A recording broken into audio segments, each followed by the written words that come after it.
The college basketball experience on the Sports Gambling Podcast Network is brought to you by Underdog Fantasy. Sign up with the promo code TCESGPN to get your 50% deposit bonus up to $1,000. And we're also brought to you by Rhythm. Start crushing college football and NFL with Rhythm. Get your 7-day free trial today by going to sportsgamblingpodcast.com/rhythm, RITHMM today. Hello, this is Will Wade, head coach of the McNeese Cowboys. You're listening to SGPN. Let it ride.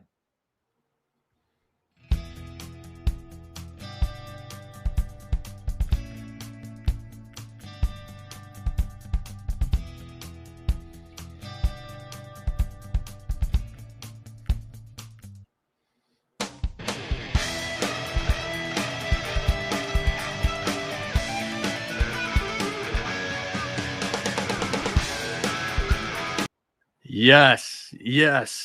Welcome back to the college basketball experience. What's going on, everybody? My name is Noah Bieniek, aka 77. I'm joined today by my good friend Ryan McIntyre at Moneyline_Mac, former video coordinator for Hall of Famer Bob Huggins and UMass head coach Frank Martin. Mac, what is up tonight? Great day of college basketball. Great day of college hoops, man. I mean, just to get some of these games on a Saturday, the Conference USA WAC was off the charts. Big 12 SEC games were off the charts. Can't wait to talk about it all and look ahead to Sunday. First, before we get into the games, you want to address any rumors about you abusing alcohol at the end of last night's show and then completely forgetting to clean it up? I may have had a little dust up, a little spill on my notepad last night at the end. I think I went to go turn off the light at the end of the show, and whiskey just spilled all over my notepad, and my locks were all smeared. So I was trying to read it, and then I went to go make sure I posted the podcast, got it up, and then next I passed the fuck out. So I come back here tonight, and I'm like, what the hell is everything so sticky right now? And then I'm like, oh yeah, I spilled whiskey all over this last night. So yeah, I had to little dust up, a little clean on aisle 6 over here, but all good. Let's get going. Cheers, everybody. Shout out to the YouTube chat tonight. We have Gus's Johnson. He says today was fire, and I'm sure the real Gus Johnson wishes he was calling college basketball tonight because they placed him on some stupid Ohio State game today, and he couldn't have been less excited about them just splattering Purdue. So, yeah. At that same time, there was some great college basketball going on. This one might not have met the billing. Tennessee led wire to wire, blew out Louisville in the KFC Yum Center. Mac, how much of the Louisville balloon has deflated after this game? Not as much as I think everybody will make it out to be. I think Tennessee played like shit their first game. I think we overreacted a little bit. They came in and just punched them right in the mouth. Out-rebounded them by 15. Lanier was the best player on the floor, but I think Louisville will be fine. But yeah, a little deflating just because they had a great crowd, whiteout, and all that, and they kind of laid an egg. Jay Trinidad in the chat actually asks a good question here. He says, "Can you confirm that Pick Dundee is safe and hasn't drank himself into a coma?" Yes. Colby Dant, a.k.a. Pick Dundee, is alive and well, and he'll be doing the college football recap show shortly. I think they're waiting for the end of the Holy War game between Utah and BYU here, which that'll start up in probably that show will start up in probably like a half hour, I'm assuming. So him and Patty C. Later than that. It's only the beginning of the third quarter right now. Oh, These shit. fucking games start later and later. So yeah, Colby and Patty C will be doing the college football recap show. I don't know if this is going to be a regular routine for the Saturday shows, but Colby, the college football man, and I mean Mac and I did a bunch of the conference previews. I don't think the chat's too unfamiliar with my voice hosting a show, so we'll try this out and we'll see how this goes. Especially for tonight with the last college football game beginning at 11 Eastern. Colby elected that this was probably the best way to go. And not too much of a big slate that he's missing for Sunday's games. So his picks are already in tally site for Sunday. I'll be reading them off as we go through each game. He wanted to make sure that we announced his record. He went 13-9 ATS on his locks today. Mac, how'd you do lock-wise today? 19-13. I had people busting my balls because of Louisville, and I'm like, "Hey, easy there. It's the first fucking game. That's why I locked 32 games. You're gonna miss every now and then. If I hit every game, let me tell you, I wouldn't be on this show. I'd be on a fucking island somewhere, fucking buying the Washington Redskins and renaming them the Redskins. That's what I would be doing with my life. We always say I only locked up one on the picks page, honestly, because I did it shit house last night. A lot of people were asking me where I was during the show. It was my sister's senior day for college volleyball. You only get one of those in your lifetime, so I'd show up, be a little bit of the life of the party, big brother, whatever. And yeah, that was plenty of fun, but unfortunately, wasn't able to make the show. But I still did my after show duties for all the TMZers out there. The picks only video was up there at like 5:30 a.m. Perfect timing still. All of my picks were on the picks page. The only thing that I didn't get to do was my TikTok best bets of the day, and also Twitter underdog fantasy. But that might not be an everyday thing, depending on how many player projections are out there. Game number 2 also at noon. We're doing the noon slate first, of course, but Winthrop wins by 15 against Little Rock here. They kind of pulled away in the second half. Mac, any analysis on this game? Yeah, I had Little Rock. I actually bet it, but they had some guys that got scratched. So I kind of was pissed. Number moved against me, so I took it on the chin here. 0-2 to start today, but don't worry, it's going to get better here. Yeah, Dartmouth led by double digits throughout against Sacred Heart. That one dispelled our entire picks page, including myself, Mac, Colby, and Nick. Shout out to Dartmouth. Great W there. Fordham goes in to New Jersey and knocks off Seton Hall. Mac, we're going to talk about another Big East team after this too, but the Big East does not look hot. We've been saying it throughout the opening week. They dropped 2 more today, as they were large favorites, double-digit favorites here. Once again, 11.5, 10, depending on where you got it. Fordham, I did not think that Fordham was going to be that great this season. This is a tough loss for Shah. Yeah, and they suck, dude. Their roster sucks. They lost everybody from that team last year. The Big East is looking like it sucks, unfortunately. I hate to say that. I love the Big East, but they've had a terrible, terrible week. How many losses now how many bye games 3. have we? I think 3 or 4. Seton Hall, Butler, Villanova. So it's 3. Then Creighton almost loses to the Mexicans. Xavier almost loses multiple times. Providence as well. Georgetown St. actually John's was losing in the first half today to Quinnipiac. Yeah, at least they pulled away. Yes. I mean, like these other teams, Georgetown might be the 4th best team in this league with what I've seen. But Seton Hall, not very good. And shout out to the guy in the chat last night that was busting my balls. He said, Mac, you said you would never take Fordham again. Listen, if I lose on a team, I may say that tonight, and I'll probably take them the next game because every game it's like baseball. You go up there, you're only as good as your last at bat. So Fordham was the play here. You can't lay double digits with Seton Hall; they can't score.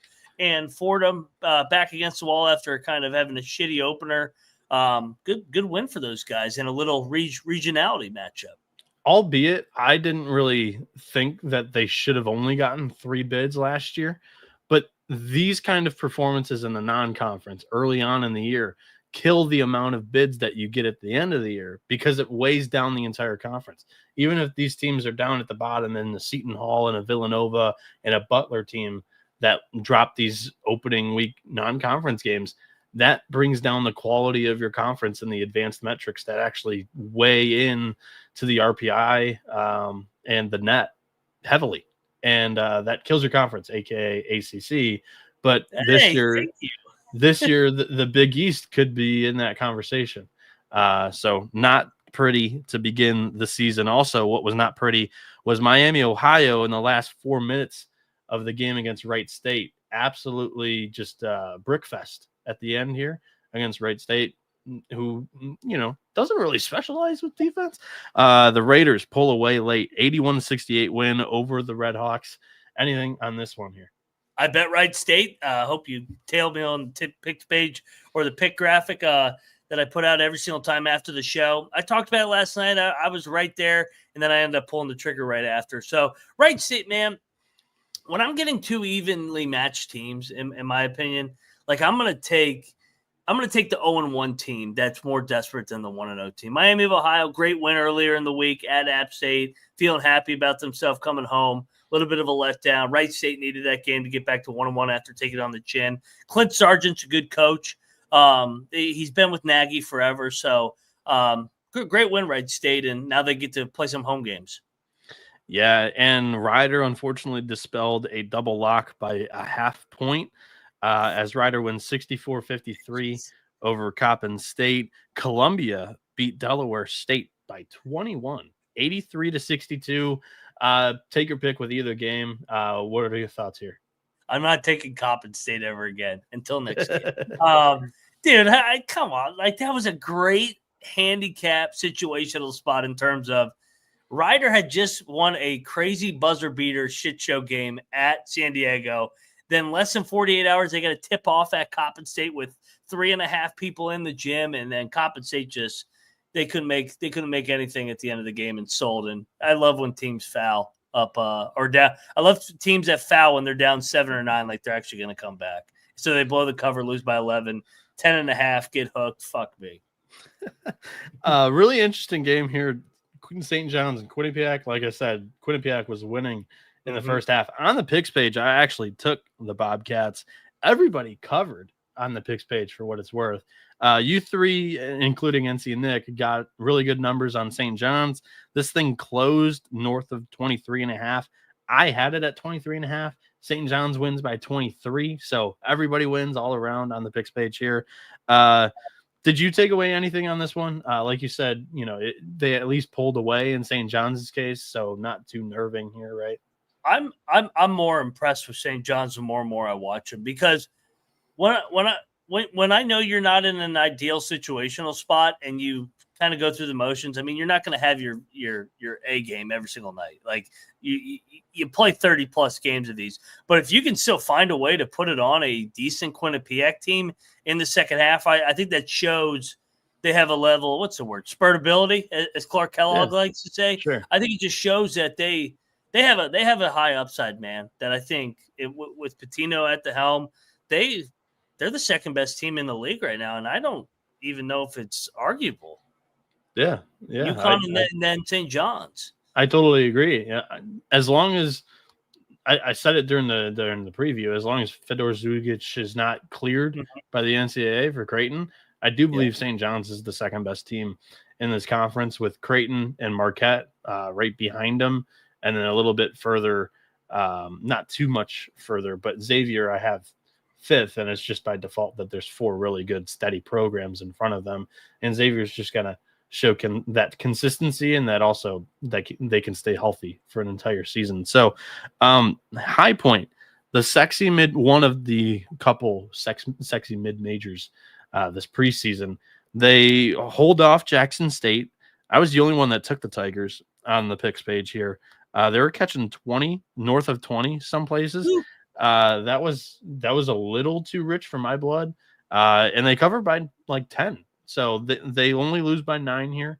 Did you catch any of this game? There's a lot of action going on here with college football and college basketball.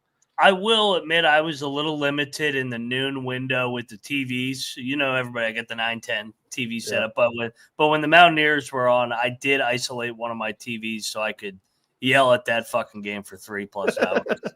So I don't know why I did that, but I did that. Shout out to the Mountaineers, 5-4. Still in the Big 12 race, outside looking in. But I High Point, Grand Canyon, McNeese, some of these teams that we kind of we love, that we know that they're going to be really good. Yep. They're not used to getting this much like publicity and this much hype going into the year, and when you're that hunted, man, it's a different dynamic, a different variable than being the hunter. So give them credit, man. Find a way to win. But they did not have their A game. They got UAB next Friday. I can't wait for that game.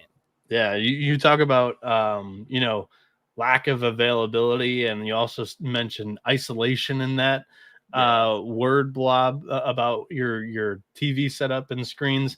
My isolation and lack of availability was for my eyes, as is typically the case on an early Saturday after we're up working till like 5:30, 6 a.m. So I need to make sure that my Wi-Fi doesn't give out, and we got the trims up and uploaded to YouTube every Saturday with the large Saturday slates. So that's a typical practice for myself to try to get 8 hours or whatever of sleep. But so I always miss the noonish, the 2-ish slates windows. Everybody always rips on me for the. I think last year was a couple of times where Florida tipped off at noon, and I was just nowhere to be found on Twitter. It's always great. You're beauty sleep over there. Fucking. Yes, sir. You can't be that 4 or 5 hours of sleep. Even if I did set an alarm to like get up at noon to watch the opening or the first Saturday slate of college basketball, I might not have been able to respond to the alarm because I am not one. Mac knows this. I'm not one to really indulge on a couple of beverages, but last night it was a special occasion, and your boy got wrecked. So so you need a couple extra hours then.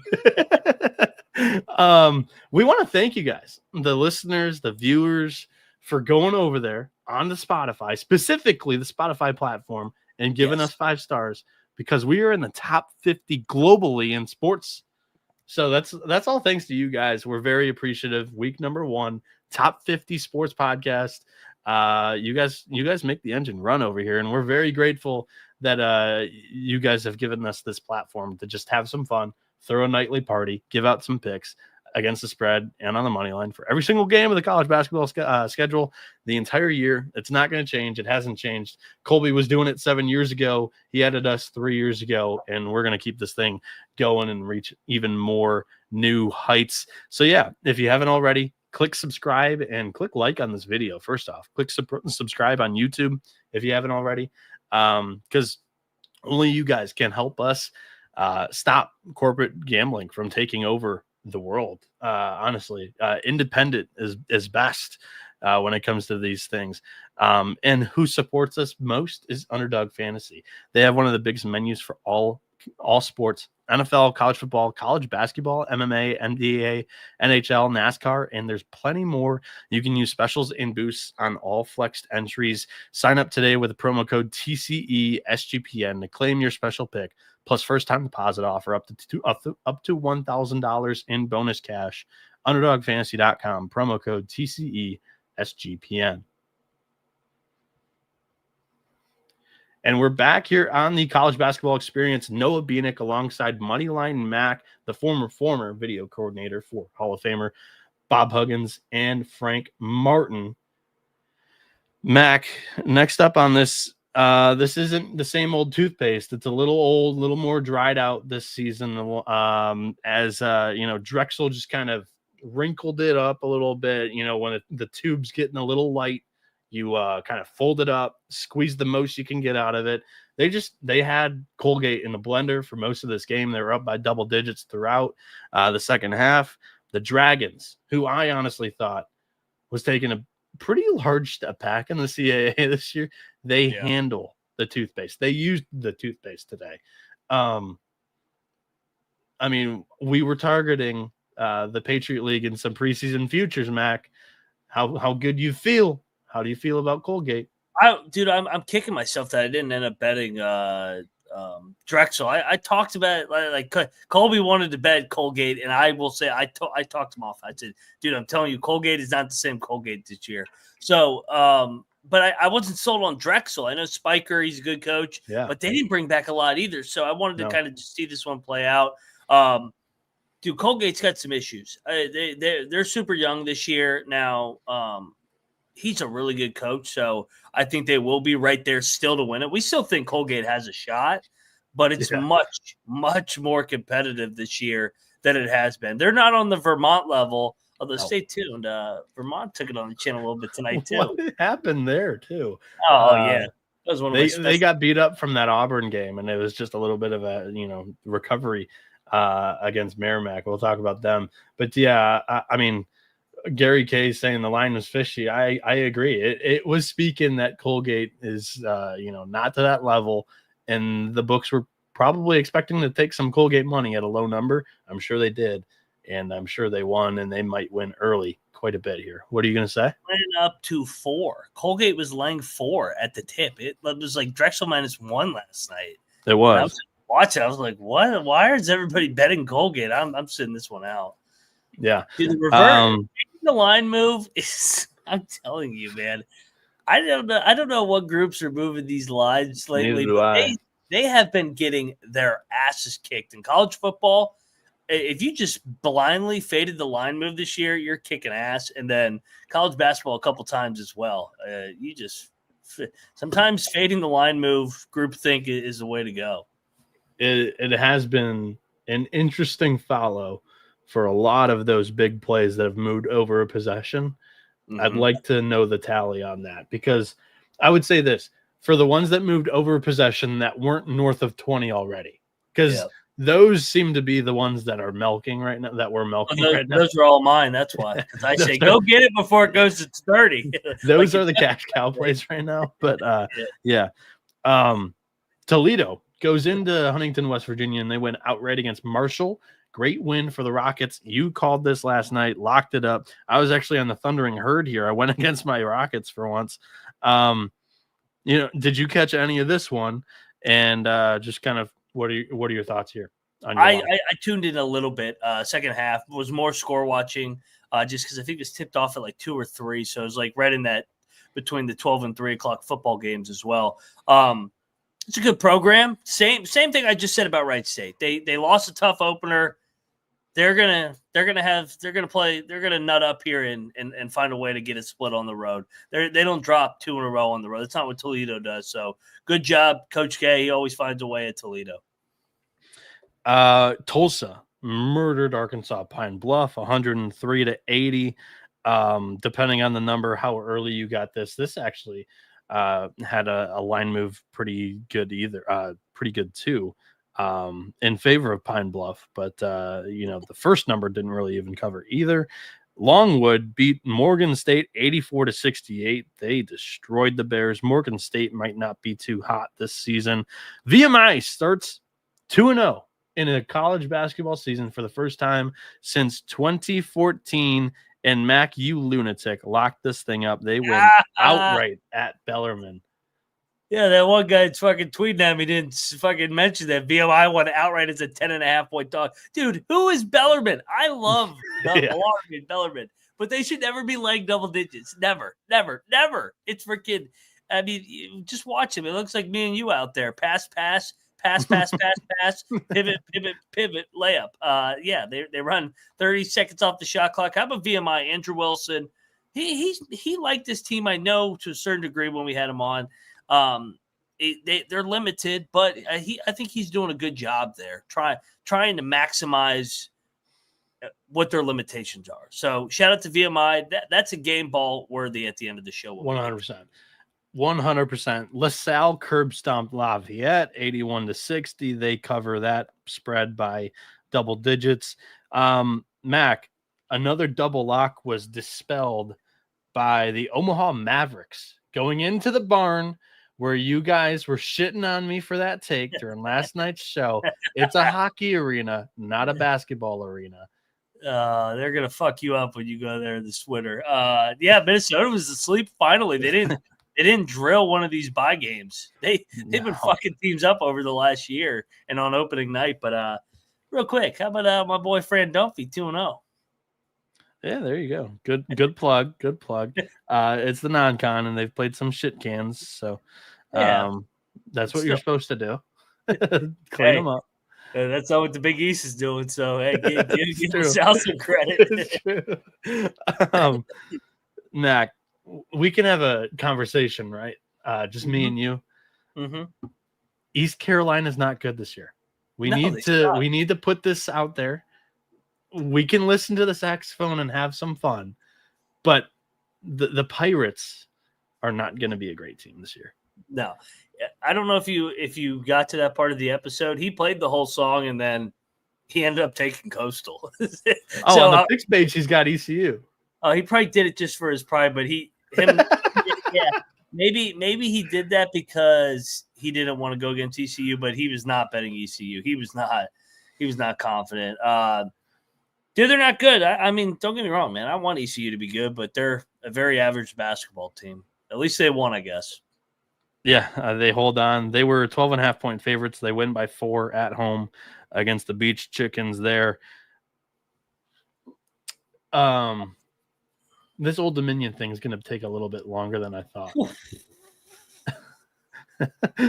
They lose to a young Arizona team, albeit they're talented.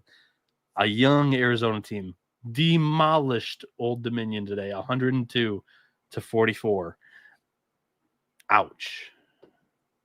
Arizona's pretty good still. Yeah, I will say they're going to be a good regular season team once again. Yeah, but we'll see how they do in the Big 12 just from the physicality aspect, how they hold up. But yeah, Arizona, they're padding their net ranking with this 60-point win over ODU. Good Lord. Come on, Mike Jones. Utah Valley beats UTEP 89-80, and Kentucky covered and won big against Bucknell 100-72. Take either game there. What are your thoughts? That was a brutal spot for Bucknell. They had just come off a overtime game Thursday night. Now they had to go to Rupp Arena. Kentucky's not bad, man. I think Mark Pope's got a decent team. I think they're going to be an NCAA tournament team. Obviously, we will find out a lot about them on Tuesday night because they play Duke, and I already saw Kirk Reese fucking chirping. I was like, oh god. Yeah, can't wait for Duke Kentucky Tuesday night. Let's go. Yeah, Field of 68 is calling him mature Kerr after he took those shots. He played 2 games. Duke. I know. And I wouldn't call that mature. I think they're playing on the like the reverse or whatever. Oh, I got you. From mature. So yeah.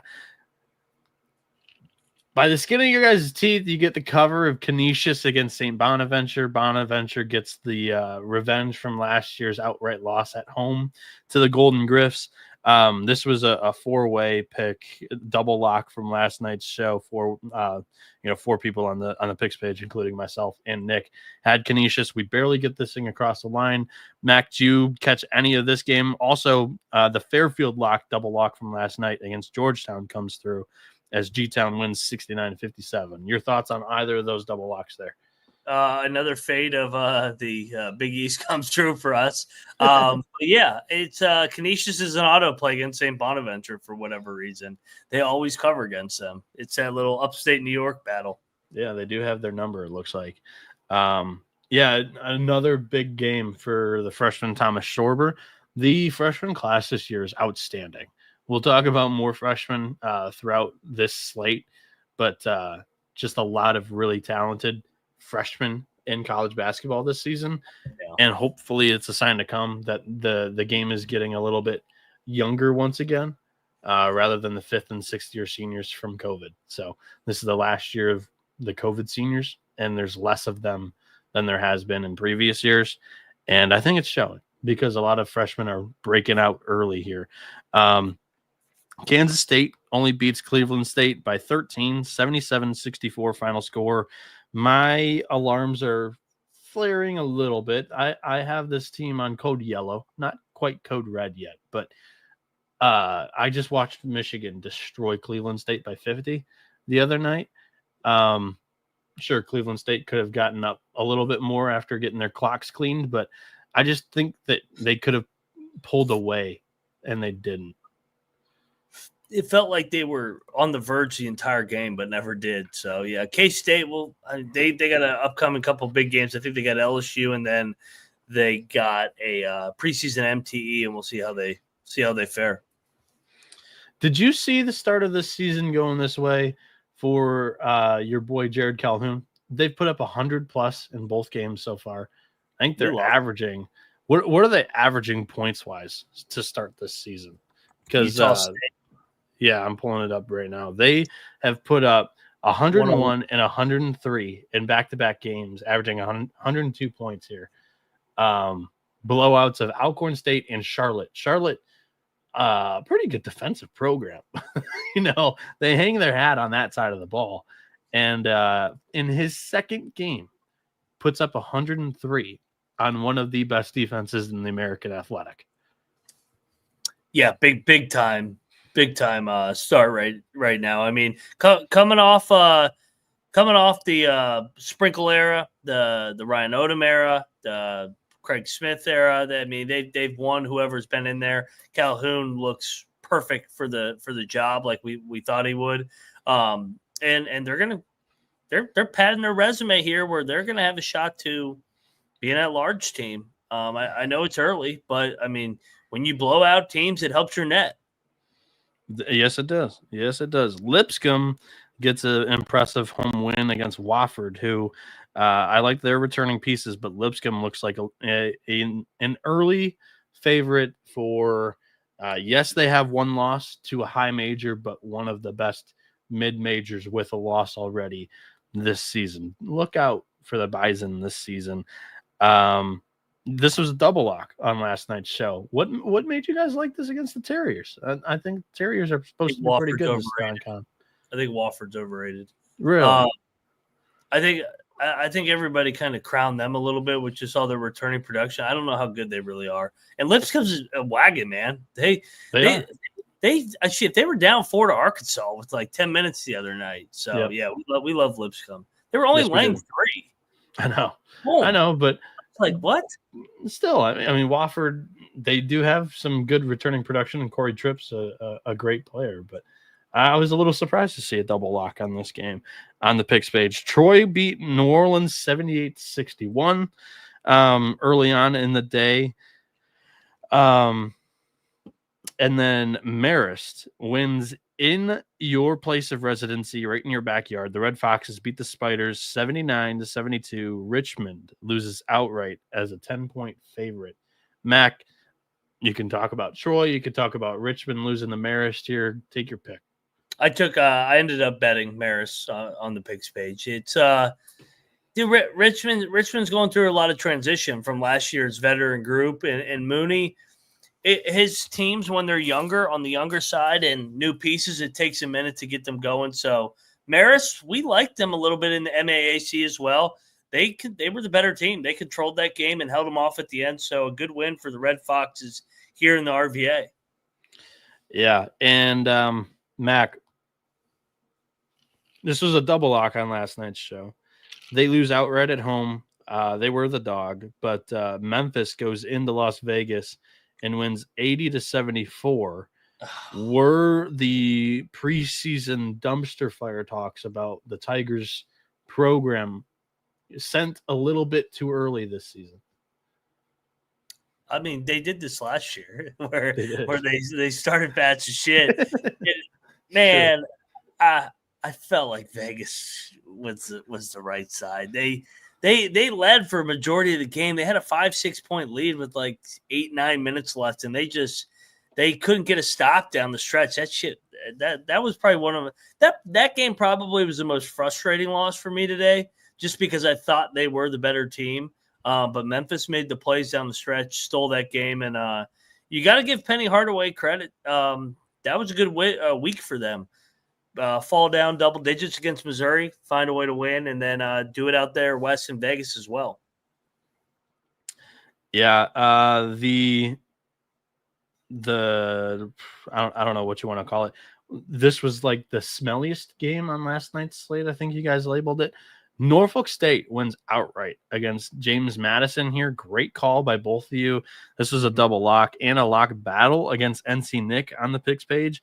Norfolk State wins by 14, 83-69 over last year's darling in the NCAA tournament that won a game. So great pick here. Did you catch any of this? Your thoughts? A little bit. Norfolk State was completely punched him in the mouth. playing on the road at these HBCUs is hard. It's a different environment going to one of those, and especially when it's in state, like JMU and Norfolk. Preston Spradley, it's only his second game. Don't need to panic, but Norfolk's pretty good in the MEAC. Yes, they are. You want to know what also is pretty good? Rhythm, SGPN's proud partner, is the #1 AI-powered sports betting platform that helps provide bettors of all levels the ability to build custom predictive betting models in seconds and get predictions for betting on moneyline spreads, totals, and props. You can build your own model or copy one of the top-performing ones from the leaderboard, and Rhythm will give you predictions for every game and player prop. It also has a myriad of stats, research, and trend analysis to give you even more betting insights. You can now track props in the Rhythm app, and Rhythm also just launched their college basketball models. Claim your 7-day free trial today by going to sportsgamblingpodcast.com/rhythm. That's sportsgamblingpodcast.com/RITHMM. And the college basketball experience is also brought to you by BetUS. You can bet with the best in the business, and they've been around for more than 30 years. You can easily deposit using cryptocurrency and get lightning fast payouts.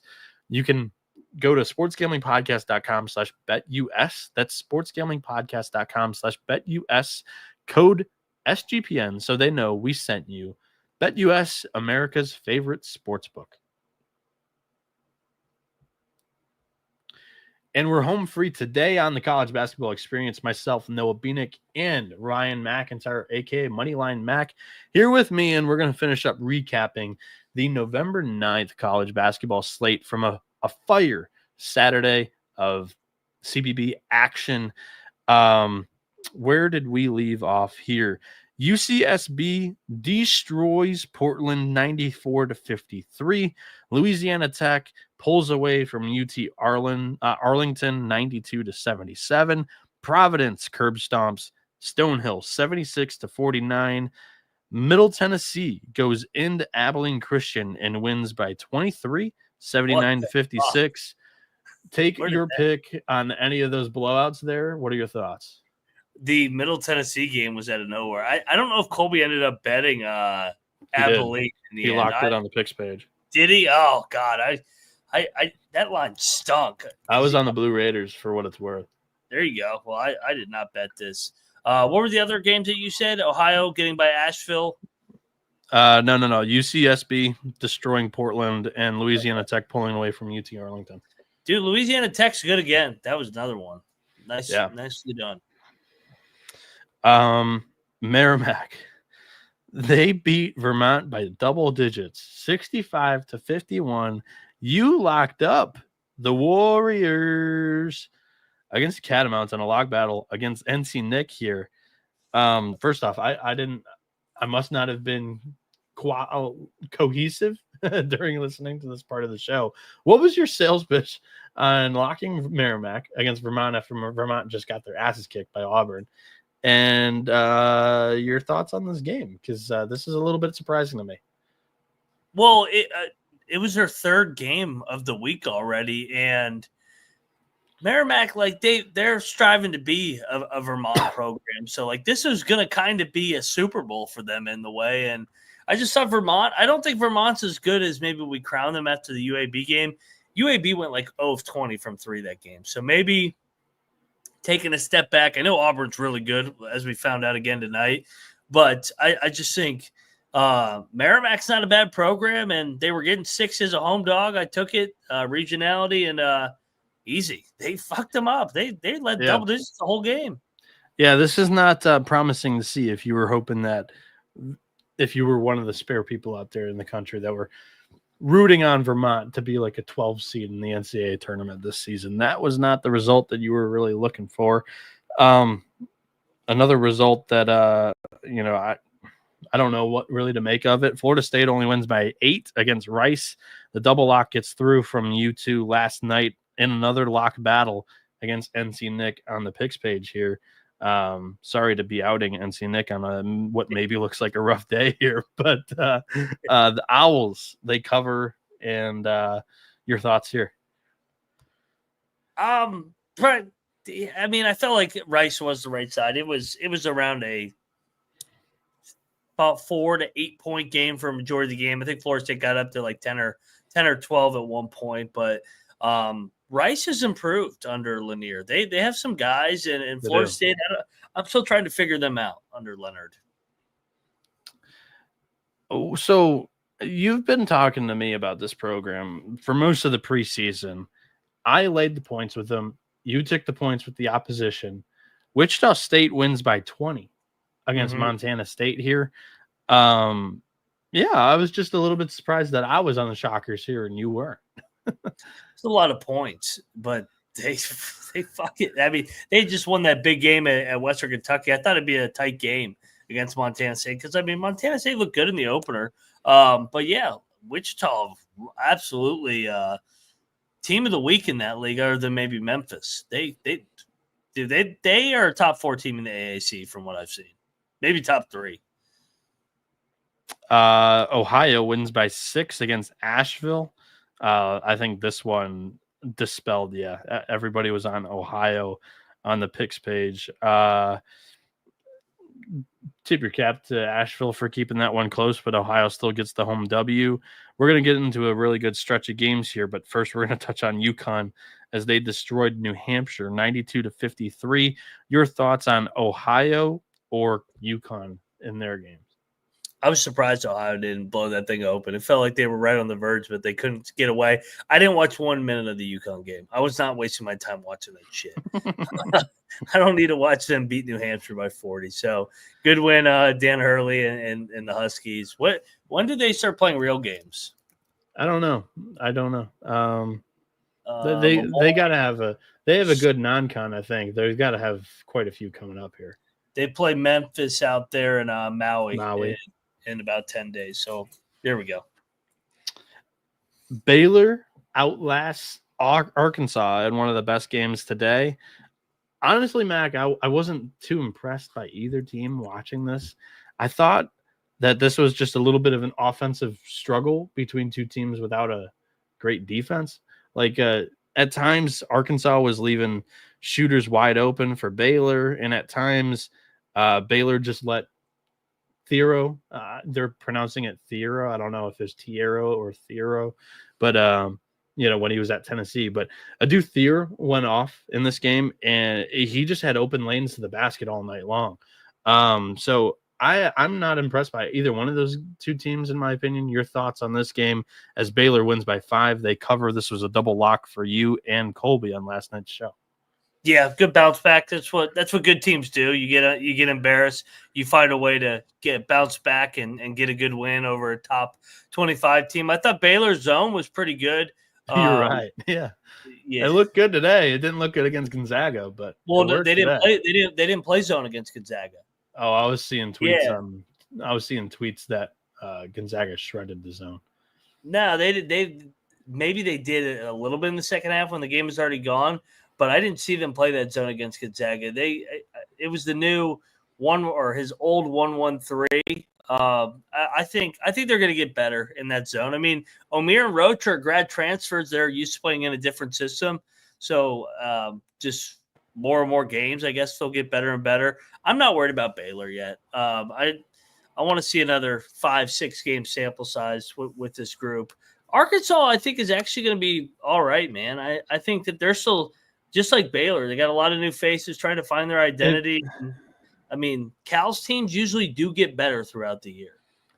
If they hit their shots today, they win the game. They only made 5 threes today. They only shot at 25%. Like with that zone, they had their chances and they didn't make those shots. Like I said though, I thought both offenses struggled relatively to kind of expectation coming into the season, and I don't know what to make of either team so far. So like you, I'm just looking for a little bit more competition and schedule to make of what these teams have this season. Trick or Treat says, why does Bieniek have so much energy? I'm hosting the show. I kind of have to be a little bit more energetic. I have to live up to Colby's standards. So Colby brings the humor. I'm going to bring the energy. I know Colby does both, but I don't have the humor. So you just get my energy. And Nicholas Cano says Bieniek was hitting the slopes with UNLV tonight. That sounds like fun. Northwestern was winning a lot of this game at Yeah. Dayton without Brooks Bardenheiser. Once again, they destroyed whoever they had opening night. They looked good again against Dayton here. Dayton, although with that home crowd, they built some momentum. They win this thing 71-66. This was a double lock on last night's show. Good shit. Yeah, we probably were a little lucky on this one. They trailed for a majority of the game, but they got stops in the second half. Northwestern banged up, kind of ran out of gas at the end, like you said. I like Northwestern, man. Chris Collins is a damn good coach, man. I feel like they always get the most out of what they have. They don't have the best roster in the world, but I feel like they're well structured. And Dayton, that arena is great. Anthony Grant, and they turned it up and got some stops in front of that home crowd when they needed to. I thought Malachi Smith was pretty good as well. This was a double lock on last night's show, and honestly, I was kind of surprised by the outcome as well. I thought Chicago State had a chance to win this thing coming into it, and they get ran out of their own building by 20 against Youngstown State. Your thoughts, Mac? I know they promoted from within. They give Calhoun's guy a shot, and albeit like they lost a lot of their guys due to graduation and just out of eligibility, but he's got the flightless birds rolling once again. Yeah, Faulkner promoted within. They didn't miss a beat. It looks like Chicago State. Maybe it was an all out effort against Big Brother Loyola Chicago. They didn't have much left, but yeah, man, that's a quality win for Youngstown, where they're trying to find their identity still. Yeah, we get to my favorite pick of the day, and this was a triple lock. I mean, Tarleton had no shot against Sam Houston. Why was this line so low? This smelled, and they just blew him out of the water. Yeah, they fucked him up. Sam Houston's good again. Chris Mudgeon's good. They returned everybody from a conference-winning team last year. Yeah, Tarleton's like we said in the preview, they're going to take a minute because they're young. Gillespie's trying to find some guys right now. Gus's Johnson says Chicago State's not used to playing in their own building. That is a great point. Great point, actually. That is awesome. That's so great because it's true. Grand Canyon, by the way, in their own building, almost lost to Grand Canyon. They needed a game-winning layup to win this thing. Mac, Grand Canyon and the McNeese specifically, those two. High Point had a blowout victory. They win today by 9 against Jackson State. But Grand Canyon and McNeese, I feel like, the cost to buy into them was like $10, and we're right now getting like $5 on our return on investment so far. I would argue this may have been my best play of the day, locking Western Kentucky, getting 13. I said they were live.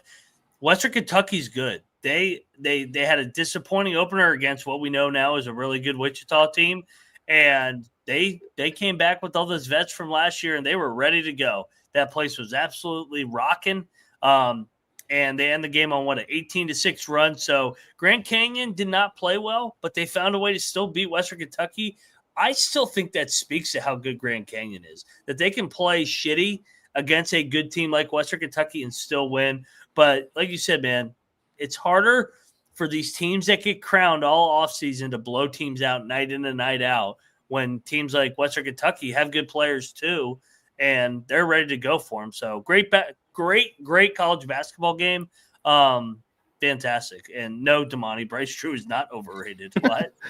Iveta says that it was Chicago State's homecoming, that the place was packed today. So yeah, they're definitely not used to playing in a sold out home barn. That's pretty good. But yeah, that must have been a tough homecoming to lose by 20. You got to pick a little bit better of opponent. Youngstown State's been good recently. You gotta choose to schedule like a DePaul or something, right? Right? Yeah, it's bad. I'm just looking at Damani. Yes, Damani, he went 0-18 in the SEC. He also took you the NCAA tournament team. You're at Vanderbilt. I mean, Vanderbilt's a hard job. He's a Vandy fan. He's just I know, but okay, he went 0-18, but he's at Vanderbilt and he went to the NCAA tournament. So, Yeah, you got to pick a better or easier opponent. Chicago State, come on. Yeah, come on. Like, easier opponent. Pick DePaul and then go beat DePaul, right? So, Yes. I tip my cap to Colby. He rocked with Reggie Theus as they threatened against Nebraska today. My Big Ten sleeper. The Cornhuskers only win 63-58. Cal Baptist holds off Kennesaw State 88-84. Liberty goes into the crack house and they win 66-64. 3 home teams that really didn't play quite to expectation in their games. Mac, take it, run with it. Any of the 3, all of the 3. What are your thoughts? I pulled the libs out of my ass. I mean, they were down like 6 with like a minute left, and Matheny hit back-to-back threes, ice in his veins, and coming down the stretch. That was a great game at the crack house, Seattle Liberty, and we joked about it. 2 polar opposite, like views on life in the political aspect of everything and just life in general. That was just fascinating that those 2 were playing each other. Yeah, good win for Liberty, man. Richie McKay's got a good bunch. I think that they're a lot better than they were last year. Last year, I think it was a transition year. I like their little guards. They make shots.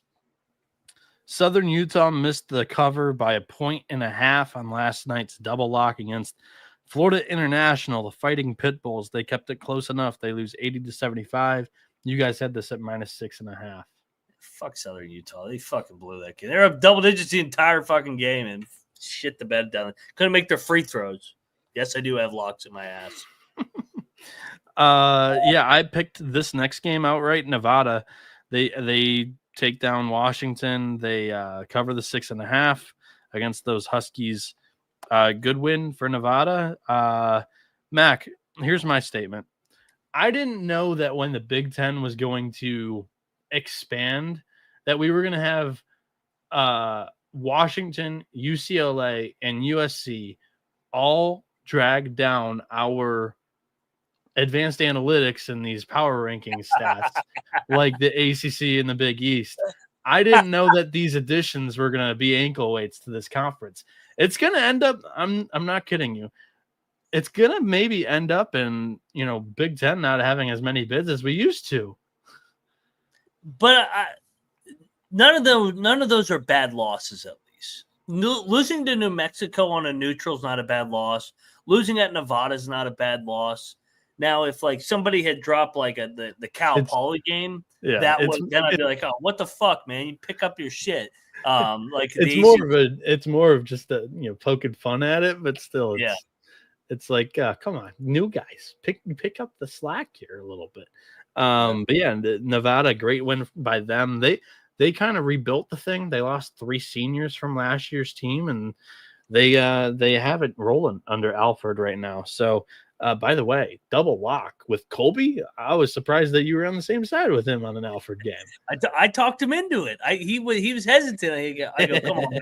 They gave Grant Osabar issues last year when he was at Utah State. Their size at Nevada bothered him, and now he's at Washington. It's the same team. Utah State's at Nevada. So Utah State is now at Washington. So, Alford's got Sprinkle's number, it looks like. Yeah, and UC San Diego destroyed Pepperdine here, 94-76. Dude, UC San Diego's good. Yeah, they are. I like that team. Colby was talking about it. I don't know about it was last night or 2 nights ago, but the Big West is good. They've started off the season really good. All right, the 2 of the better games of the night here. We're going to finish this thing off with. How about Jungle West? That place was loud for Auburn today. I was told that was a Houston home game, but they traveled. You know what also didn't travel? 2 players from Auburn that were kind of like advertised as reserves coming into the year. I was on Auburn here. I feel like the entire world was on Houston.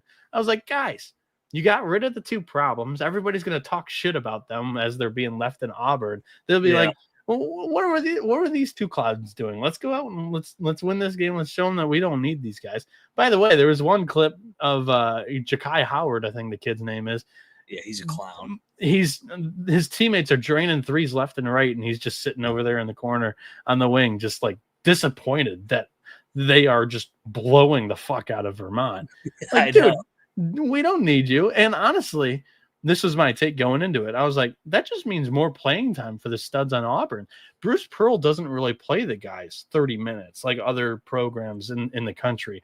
I feel like if we're playing, which Chad Baker Mazzara got into foul trouble, which opened up the outburst, the breakout of Tahad Pettiford, because holy shit, this kid looked really good against a very good Houston defense. Janai Broom had a really nice run in this game by himself. But overall, I thought these were two Elite Eight teams. I have both teams in my Final Four, preseason Final Four. Mac, I thought this was an incredible game, a game of runs. Houston had this thing early. Auburn kind of, starts at the second half hot. They were, taking the lead back and forth throughout the final 8 minutes of this game. And Auburn, time just kind of ran out on Houston, and Auburn was up, right? Great game. Two, like you said, I could have said it better myself. Two really good teams, and the report blew it out of proportion. The fact that it was only those, they made it act like there was going to be 4 or 5 guys that were left off. I don't know if it blows it out of proportion. When was the last time we've heard this happen? Yeah, but it made it sound like there was like actual impact guys that were like Johnny Broom. But yeah, dude, how about the kid Pettiford coming onto the scene, his breakout game? I thought Johnny Broom was really good. I mean, Bruce Pearl did a good job getting him the ball on his spots out of timeouts. This was the first game where I looked at Uzon and go, you need to step it up, man. He fouled out too. Yeah, they missed Jamal Shed last night. The Pettiford kid, if Jamal Shed's there last year, no fucking way he gets going the way he gets going. Jamal Shed would have said, no fucking way. I'm locking your ass up right now. So Houston's got to find who's going to be that alpha. They didn't finish, which they usually always finish. They have everybody back. Kelvin, but I trust Kelvin Sampson. He'll be able to define the roles. But nevertheless, great win for Auburn, and they're the team of the week in college basketball start.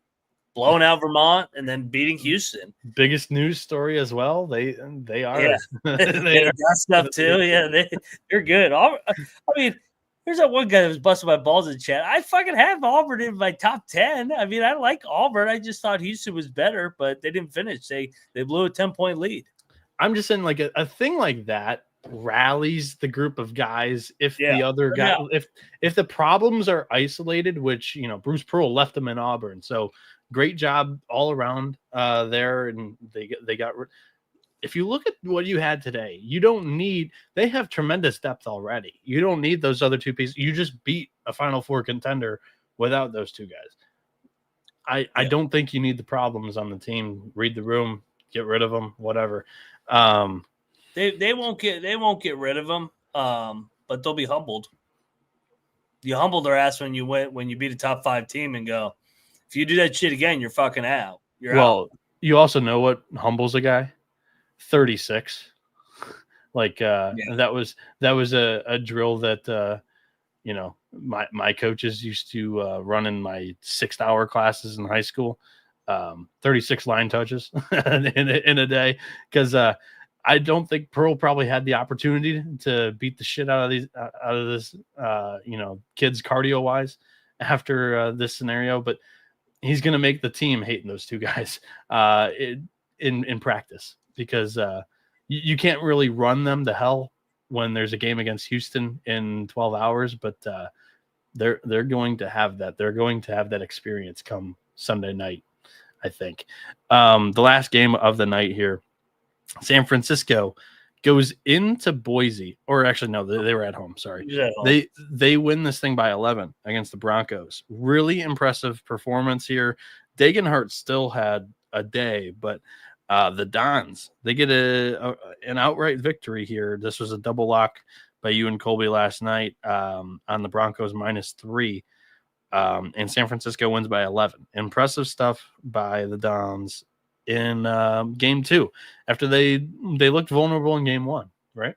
They did. Bad play. I mean, San Francisco was the better team. I know Boise came back and came and took the lead, but San Francisco hit him in the mouth to start, pulled away late. Another good WCC, man. Another WCC team absolutely rolling. Game balls. I'll give you the courtesy to start this thing off. Your number one game ball from Saturday's action. My number one game ball will go to VMI. Getting it done. Double-digit dog. Andrew Wilson's got those guys 3-0. I'm happy for him. Team TCE, baby. Let's go. VMI. You're right. I am going to give my first game ball to San Francisco. I think Boise State is a really, really good team this season. That's an impressive victory against a team that I honestly think is like they're a top 10 seed when it comes to, the NCAA tournament. I think they're arguably maybe even a single digit seed, but that's going to carry the resume for quite some time this regular season for San Francisco. I agree with you. Next game ball, I'll go Auburn. I think Auburn needs a game ball. I mean, they beat Houston in the city of Houston. I know it wasn't a like you said, it wasn't really a road game. I know it was in Houston, but it was more of a neutral. But nevertheless, getting it done. The broadcast made it sound like it was a Houston home game. What I heard, I didn't hear that. So it probably was 65, 60-40, 65-35. Yeah, which I'll give them that. But the Auburn fans were loud. Like, football season's over. I wish they had played this at Fafita's and the next year played at the Jungle. I don't want to play it at the fucking Rockets then in Birmingham, but oh well. I love how you said Fafita's, the Arizona quarterback. But it's Fertitta. Yeah, Fertitta, whatever. F-word, fuck. Fajita, yeah, that's what we need to call it. The fajita. I know one thing. It gets lit in there, and then it gets lit in the Jungle, not this NBA arena where you have fucking empty seats left and right. We're gonna have to make like AI images for all of the Dundeeisms, and I think you just created a Dundeeism. It's the Fajita Center from here on out. Fajita Center, maybe. where the fajitas get made. The Mexican restaurant, the Fertitta Center. So, yeah, Auburn, thank you for giving them a game ball so I didn't have to sound like a slappy on my national title pick here in the preseason. Game ball. I'm going to give it to Norfolk State. They win a home game against James Madison. JMU, I had them, at the top of the Sun Belt standings once again this season. That's a big-time win because that's a team that won an NCAA tournament game last year. So shout out to Sparty. Moneyline Mac will go with Merrimack is my final game ball. Warriors came out to play, get it done against Vermont. That's just a good program win against a program that you strive to be. So Merrimack gets a game ball for me. Shout out to the Warriors. Great win. I'm going to go TMZ for the last game ball. I'm going to give it to Tennessee. They go into the KFC Yum Center and they pants Louisville. And Tennessee was the underdog in this game. I've said it. The narrative had been, I think, going into this game that, Tennessee might not have been able to replace that offensive production last year that they had. And the main culprit, like that, they were billing him up to be the next Dalton Connect. Chaz Lanier had a great game, 19 points in this one. He was 3 of 6 from 3. I still don't know if he's going to be that next Dalton Connect, but he's going to need to be a really important piece for the Vols if they are going to be contenders in the SEC this season. So I thought that was a great win going in on the road and knocking off a Louisville team that has a lot of hopes, and that place was lit. So you ready to get into the Sunday picks? Let's do it. All right, let's set up this stream. Slides. Colby Slides, who's kind enough to send these to us in our Slack prior to kicking this thing off. So we're going to run off of these numbers. These were written down, I assume, probably a little over an hour ago, as we're an hour in to this show. So apologize on any line movement. But Mac, I'm going to pull up our picks page. So we have Colby's picks. But game number 1, Appalachian State heads into Madison, Wisconsin. It's 12.5-point dogs against the Wisconsin Badgers. Who you taking in this one? I'll lead off with the lock. I'll take App State. Wisconsin, I think that they're okay. But I mean, kind of went through the motions against Holy Cross. They pulled away from them late. Montana State, they struggled to pull away from them. Third game of the week, they got Arizona on deck. I like App State and Dustin Kerns to keep this around 7 to 10 points. Give me the Mountaineers, baby. Lock it up. I'm going to go against you here. I am going to lay the points with Wisconsin. NC Nick has this as a lock with the Badgers. And Colby also took Wisconsin. I'll be filling you in on those guys' picks throughout this show. We don't have the soundboard and lock music for courtesy of Colby's soundboard, but we'll attempt to supplement that with Max sound bites here that we've already had preloaded into the show on StreamYard. Mac, I'm going to take you to a lock here. Eastern Illinois heads into Bloomington, Indiana. Indiana is laying 26.5 points against the Panthers. I've seen nothing from this Indiana team that makes me want to lay 26.5 with them yet. And I've seen nothing in Woodson's career in the non-conference that makes me feel comfortable laying 26.5. You go back to last year, they were flirting with disaster game in and game out in all of these bye games. Eastern Illinois, aka EIEIU, that we like to call them. EIEIO. I think I fucked that up, but I'm going to lay the point, or I'm going to take the points with Eastern Illinois. I'm going to lock this up, shop around. I got a 27.5. I'm taking EIU. Lock it up. You're locking EIEIO up? Yes. I don't know why the chat's saying EIU is really bad, but I'll get to their roster in a second. But you go ahead. They got drilled by Illinois by like 60. Yeah, but Illinois usually takes care. This is more of a fade on Indiana in the non-conference performance than it is. Illinois always mops up Eastern Illinois and their non-conference. Indiana doesn't. They flirted with disaster last game against SIU Edwardsville. I'll battle you. Give me. You're going to lay this? Oh, they're going to fuck them up. Indiana's going to win by 40 here. EIEIO, blah, blah, blah. Gone. Let's go. Lock battle. Give me the Hoosiers. Lay it. Yeah. What are we doing for our lock battle? Maybe this. No. Okay. This one's terrible. This one. Try this. Do this one. This one's the old reliable. Noah Bieniek locking up EIEIO. Crazy. The chat seems to like your lock a little bit better than mine. I will note that, keep that in the back of my mind for tomorrow's show when Eastern Illinois only loses by 17. No, I don't hate Indiana. I just think they're perennial underachievers. AKA you hate them. No, I only provide analysis on them underachieving, and people think that's hate when I'm just being real. Let's move on to game number 3. Mac. Ooh. This is taking place in Greensboro, North Carolina, not quite on campus there in Wake Forest, but Michigan travels down to the state of North Carolina to play Wake Forest. I'll let you lead off on this game. What are your thoughts here? So what, game 2 of the Dusty May era versus we got Steve Forbes and Wake Forest? Mm-hmm.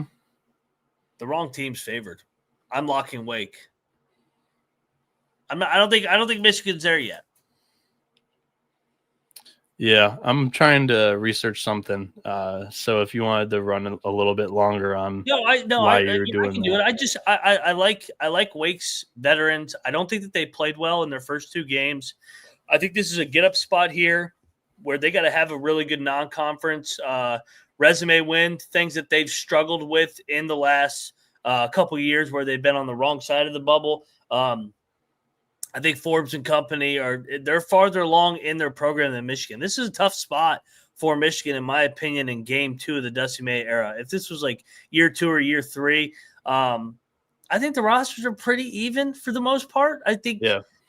I just think Wake's size, and physicality up front, they can neutralize Michigan a little bit, and I think it's going to be a hell of a game. But I think Wake's going to win it in their state of North Carolina.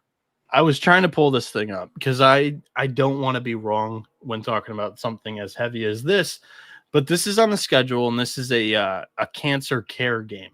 Now, for those that are aware of the backstory, for the last year and a half, Wake Forest basketball head coach Steve Forbes, his wife had been dealing with some form of cancer. I can't find it. I know it's near and dear to his heart. He was like, not all the way there last season because of this. And I wish I had the information because I wish I had it, but this is a cancer care game. It was put, kind of established, for Forbes's wife. And this is just a tough spot. I think Wake Forest gets up for their head coach. I think this is going to be a Wake Forest crowd, and I think the wrong team's favored. I think Wake Forest wins this. We've got a screwball in the chat, but I banned him. It was me. I banned him. Good. Demon Deacons, I think, get the win here. Just a tough game for Michigan. So are you locking Wake, or are you staying away? No, I'm staying away, but I'm providing the angle for your lock because I'm not going to bet against Michigan, but I don't think we win this game. Wrong button. I'm locking up the Wake Forest Demon Deacons. So be declared now. There you go. For those that want to do their own research, look into it. But yeah, that's the angle. Southeast Missouri State heads into Nashville, Tennessee as 25.5-point dogs against Vanderbilt. Mac, I'm interested to see where you're going to go with this one. Because in my opinion, I know new era, Mark Byington. He's our guy. He's team TCE. Yeah. But in no way, shape, or form do I think Vanderbilt is worthy of laying 25.5 points. I know. And I also, Vandy, I mean, they drilled Eastern Shore. They got Cal on deck. Dude, I'm tempted to bet SEMO here. I think I'm not going to give you that push because I think SEMO is very good this season either. I mean, game 2, you're laying 25 at Vanderbilt? I think Damani, the Vanderbilt fan, he makes a good point here. AJ Hogard missed the first game because of that whole Portsmouth Invitational suspension. So this is going to be Hogard's first game with Vandy, and he actually thinks that's going to screw up some of the early chemistry that Vandy had in their first 40-point blowout earlier this season. He pushed me, man. I was thinking about it. I think this is a ridiculous line. It's a little crazy. Yeah, I like Vandy, but it's only game number 2 of Byington. Let's go. I'll lock up. Mason says SEMO lost by 28 to Bradley, though. Question mark. Bradley might be better than Vanderbilt. They might be. Yeah, better. Bradley's better than Vanderbilt. I know Bradley had a bad night last night, but I would take Bradley over Vanderbilt. Yeah, and for the record, I said I would be listening to Colby's picks. I've forgotten to do that for the second couple of games. He laid the points with Indiana, so he's on your side of that. He also took Wake Forest, so that all three of us were on that pick. And he also took the points with SEMO. Game number 5. This is an interesting one. As Georgia Tech hosts, if North Florida wins this, they're the best mid-major of the week. They've started the year 2-0. with 2 relatively impressive wins, one against the high major in South Carolina, and then they got a home W, took care of business as a favorite. Georgia Tech's laying 12.5 here. This is an interesting number on the cocktail napkin because in the preseason, we were not high on North Florida because they were replacing a lot of pieces, including their leading scorer in Chaz Lanier, a couple of other seniors. It was not a sexy roster on paper. They have blown expectations out of the water. So the cocktail napkin will need a little bit of an adjustment because the cocktail napkin currently has the Yellow Jackets as a 19.5-point favorite. So, Mac, I ask you, is this line a little bit more of an overreaction on the Ospreys, or do you think that you're buying this and they're a good team once again this season? I'm going to lay it with Georgia Tech, but I don't think I want to bet this one. I just think it gets away from the Ospreys late. They're a young team, and they've had a hell of a week so far. Now they got to go to Atlanta. This is a fringe lock, man. I think Georgia Tech opens this up. I think your 19 number, I think that's what they win by. I think they win by about 20. I think they open this thing up. Woo. So check the picks page. I may add that. I may bet all these kids. It's only like 20 of them. I faded the cocktail napkin here. I took the points with North Florida. I mean, I think they've shown it to me in 2 straight games. I'm going to wait until they fall flat ATS. So, yeah, give me the Ospreys, and we'll see when I have to adjust this because I haven't done it yet. Only 2 games, not overreacting, but I'm not betting this either. But I am going to take the points with UNF here. And Colby, for what it's worth, also on the plus 12.5, and he's locked it. Oh, that might be a battle. That might be a battle with me and him tomorrow. I Cal like Georgia. Fleming says cocktail napkin might have had too many cocktails to He list might have them had as a too 20-point favorite. cocktails. Niagara State. So this is interesting. Niagara stayed in Detroit here after playing Michigan State. They actually have less of a travel spot than Detroit does, who's coming in from Chicago, who played at Loyola Chicago. I think it was Thursday or Friday. So yeah, a little bit of an interesting travel spot for the home team, nonetheless. Purple Eagles, though, coming off a physical game against the Spartans where they did get pushed around a little bit there. Detroit, in their own right, played Loyola Chicago, who also is a really good defensive team, pretty physical as well. Interesting game here is the Titans. The hospital, inside the hospital, they are favorites. Repeat, Detroit, minus 2.5 here on Colby's sheet. I picked this game. I didn't pick it at 2.5. I know that. There was a different number on my pick here. Lock. This was 2.5. I took Niagara, and I think the Purple Eagles win this game. Yes. Then you time out, man. I've been the biggest advocate of the Mercy. Now they cover one game and they're laying points? No fucking way. Lock up Niagara. They are winning this game. Do you want to join me here on a double lock? I'm not quite going to do it because I am not high on Niagara either this season. I actually think Detroit's got more experience than the older squad, so I'm not quite pulling the trigger on this one. Give me Greg Paulus. Lock it up. Chat says Niagara's horrible. Going into the hospital. They're going to storm the court after a win. Detroit, easy here. Pick of the day. Mac, this might be a contrarian view. This ain't the fucking Lions. What are you talking about? Easy play here. You're talking about yeah. You're right on the Lions. It's only game number 2 of the Montgomery era too. Yeah. You're right. That's a great point by the Lions, but they're not at home. Though it's a Lions primetime Sunday night football game tomorrow. So I think there could be some people that show up and then just hit a downtown bar after this. But it's not going to be packed. No. How about Niagara? Or sorry, how about the hospital and the Lions are laying about the same number here? What? Get out of here. Not quite. Lions are laying like 4. We're on the other side of 3. We're either 3.5 or 4 tomorrow. Which I'm a little bit nervous about that game for what it's worth. I think I would take the points with the Texans if you're going to ask me. But I'm not an NFL guy. I don't claim to be. I'm actually terrible betting the NFL when I at least attempt to. I'm more of a fantasy football guy. Let's talk about Stephen F. Austin. This is a heading great into game. Des Moines, Iowa for a great tilt. This is a questions answered game for both sides. How legit is SFA going to be this season? And also Ben McCollum early on in the year, how well does he have this machine oiled? They are laying 4.5 points coming up from he was a D2 level. What was it? East Missouri State. I'm forgetting the name. Northwest Missouri State. Northwest Missouri State. They were a dynasty at the D2 level, won multiple national championships under him. He brought in a couple of his players from that team and program, and the market's respecting it.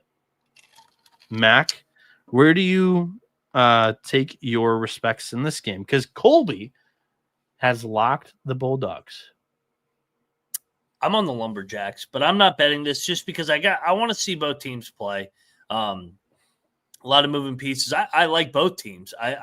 That's why when in doubt, I'm just going to take the points here. I see everybody wants to lock up Drake. I'm going to be on the other side, but I'm not going to bet this. I'm just going to be a bystander and watch this play out. Should be a hell of a game. Two really good mid-major programs. I'm going to lay with Drake as well for what it's worth. Colby was on Niagara as well. I forgot to mention his pick for Crazy that last Detroit for that last game. All right, this is a little bit of a wild play, or not necessarily play from me, but Miami's laying 27, and I'm going to lay it with the Hurricanes here against Binghamton. Binghamton got wrecked by Penn State in game one, and I think Miami is noticeably a little bit better here so far in the preseason than Penn State. There's more talent on this roster than the Nittany Lions have. I think Larinaga is a more established coach than Rhodes. I think Rhodes is a solid head coach for the Nittany Lions, but I think this is a different animal. You got a bunch of New York kids going down to Miami, Coral Gables, after just being in college, state college, 2 or 3 days ago. I think they had a game in between. They played SUNY. SUNY in New York. I forgot about that. I did look at that. So yeah, third game of the week. Still, point stands. Bunch of New York kids after playing in New York, heading down to the Coral Gables. As Kenneth Hatter says, too much scattered ass. Miami. I'm going to take it. I'm going to lay the Canes. You know, that phony-ass Miami football team finally lost today. The referees couldn't bail them out. I like Miami. I'm going to lay it, and I'm going to lock it. They're going to win by 30 points. All right, consider this a triple lock because Colby is also locked up the Canes here. So, yeah, Miami. He's using that football angle. They have a bad weekend in football. Big bounce back here. So, triple lock. Me, Noah, Colby, all on the Canes. Let's go. Good stuff. A little bit crazy, but we're going to lay it with another big favorite like we have early on this season. Now we're going to completely flip to an interesting game of bottom feeders here in a couple of conferences. St. Francis and Campbell. The Camels, the Fighting Camels of Campbell, are laying 9.5. Totals 141.5 in Buies Creek, North Carolina. Mac, I took the Red Flash. I just think it's a lot of points for Campbell to be laying. Your thoughts? Because Colby is also on St. Francis here. I think you have to take St. Francis in. Shout out to the BYU. I know this is a basketball show, but shout out to the BYU Cougars. They just came all the way back, kicked a field goal to go up 22-21 on the Utes in the Holy War with 3 seconds to go. So the BYU Provo magic is continuing on right now. But I'll take St. Francis. Wow. I have not paid attention to a single second of that game, but they've trailed the entire game. They have, Utah has led the entire way, and this is a great game, Holy War. That's great. Game number 10 here on the Sunday slate. The Anteaters of UC Irvine travel to Cedar Falls, Iowa to play Northern Iowa. UNI -1.5 in this game.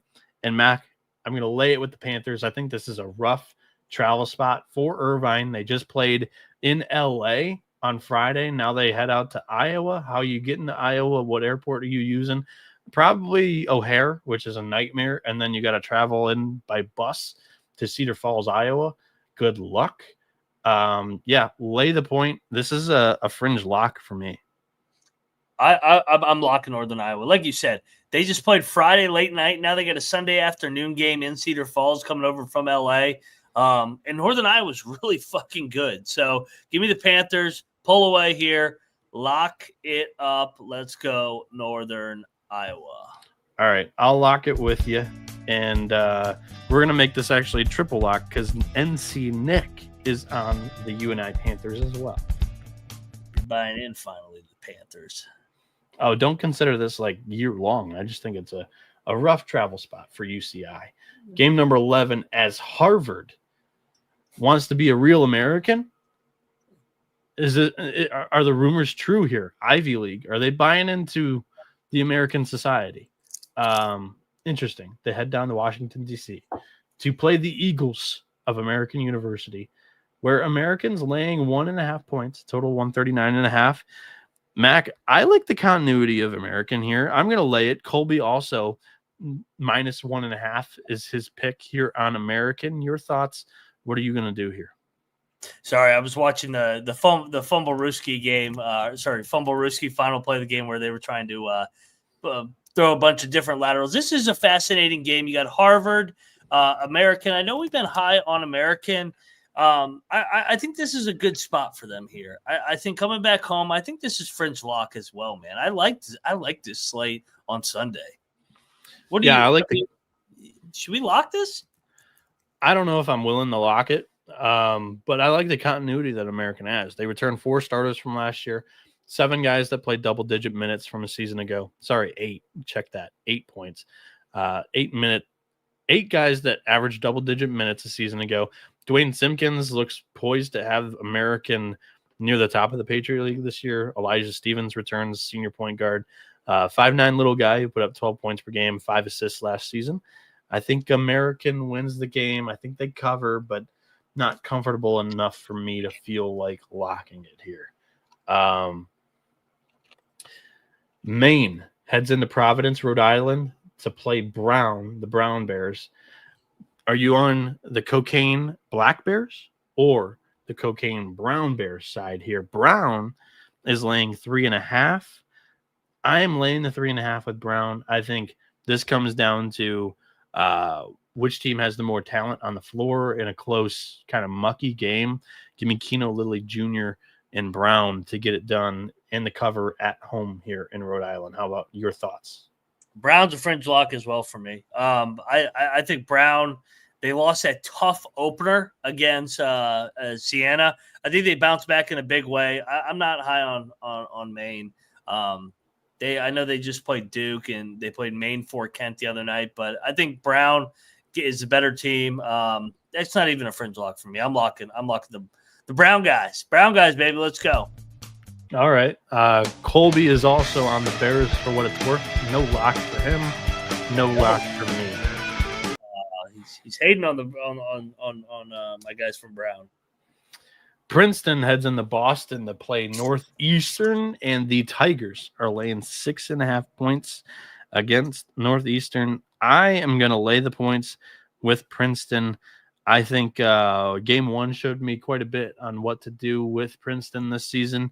If they're playing Staples, lay it. If they're playing athleticism, could be interesting. But I think they're playing Staples, so I'm going to lay it.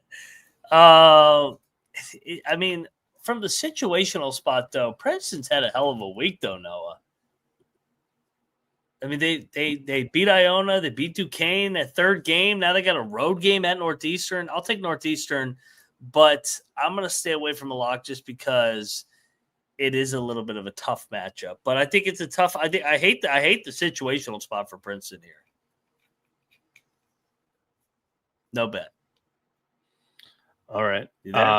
We move on to Southeast Louisiana. Sorry, my connection. It stuttered for a little bit, but I'm back. And it's been relatively good for the entire show. Southeastern Louisiana heads into Birmingham, Alabama to play UAB, the Blazers. -17.5 in this game, total of 151.5. For the record, Colby was on Northeastern plus 7.5. And he's also laying the 17.5 with UAB. I am also going to take the Blazers and lay the points. Mac, my question to you is, are Kiefer and Kennedy friends? They buddies? Is that an angle here? They're both Frank guys, so maybe a little bit, which is why I'll stay away from betting it. I'll lay it. I think they win by like 18-20, but no strong play here for me. I figured there was a chance, or at least a window. I struggle to follow some of the trees that you are in and congruence with. But just the fact that these two were on the schedule, I assumed that they at least know each other. I wasn't sure how strong the relationship was. Still, my angle on this was, I think 17.5 is not enough to the point where, like, if UAB is running it up and they still pull back the reins, I still think that would happen around 22, 24 points rather than 17.5. So I'm going to lay it with the Blazers. The next game here is an interesting one. Mac, let me know if this is an angle that you like, because St. Thomas, our beloved Tommies, head into Oklahoma State. Oklahoma State's laying 11.5 in Stillwater. The total is 157.5. Mac, we talk about it a lot with these Oklahoma basketball programs. The passionate fan bases has dwindled down a little bit because of one new factor, the Thunder. Who are the Thunder playing Sunday night? The Warriors. Big time game. Big time game in OKC. I don't watch the NBA either, but I made sure I looked into this angle because I'm like, do I want to bet the Tommies? That's a lot of points for a relatively new regime with the Pokes. And I was like, looking at it. I dug a little bit deeper and I was like, is the NBA game going? Is the NBA team playing? Is this place going to be lit? And my answer is no, because they're going to be at the Thunder game. I am going to take the points, and I'm going to lock it with the Tommies. Colby is not locking the Tommies, but he's taking the points as well with St. Thomas. Mac, my question to you is, do you like that angle from me, and are you locking St. Thomas? I am on the Tommies. We do have a tuck job here from Patty C.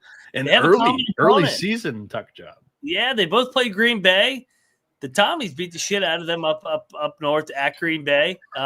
Second road trip. I don't like that aspect of it, but I just think the Tommies, man, are farther along, and I like the fade year one, game two coaches. You get up and you get excited for the first game. It's kind of an all-out effort. We saw that with that reminds me. That spurs my other – I forgot to mention the other point of this cap. 3 years in a row in the first week of the season, Oklahoma State's lost a bye game at home. Yeah. Oakland. Now I got to go and find this because that was the other. It was Southern Abilene, Illinois.